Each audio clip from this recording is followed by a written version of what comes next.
sa aklat ng Mateo chapter 21 verse 28 to 32 na pinamagatan po ni Brother Eric na Know the Will of God. Tatlong bagay yung tinalakay ni Brother Eric. So ang una po ay repent seriously. At so kaya mga kapatid, magsisi tayo ng totoo. Yung pagsisisi na nagre-repent na hindi nagre-repeat. So kapag tayo nagsisi sa ating mga kasalanan ay talagang ginagawa natin, sinisikap talaga natin na hindi na magawa yung mga bagay na kasalanan na ating nagagawa. Pangalawa na sinabi ni Brother Eric, transformed by the renewing of our mind. Napakahalaga nito mga kapatid, upang mabatid natin yung kalooban ng Diyos, kailangan nagkakaroon tayo ng pagbabago ng ating kaisipan. So ang pangatlo mga kapatid, be holy for God is holy.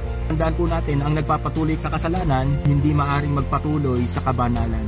So hindi tayo pwedeng maging banal kung tayo ay namumuhay at nagpapatuloy pa sa pagkakasala. Ang sabi nga ng Biblia, naparito ang Panginoong Hesus para sa mga makasalanan. Pero sa muling pagbabalik ng Panginoon, hindi na po siya paririto para sa mga makasalanan, kundi para sa mga pinabanal ng Panginoon. At upang isama sa Kanya doon sa langit na bayan. Habang tayo ay nandito sa lupa, sikapin po natin na mamuhay sa kabanalan. Sa tulong at sa biyaya ng Panginoon, tayo po ay tutulungan ng Panginoon to live a holy life, to live a Christian life. Amen po ba?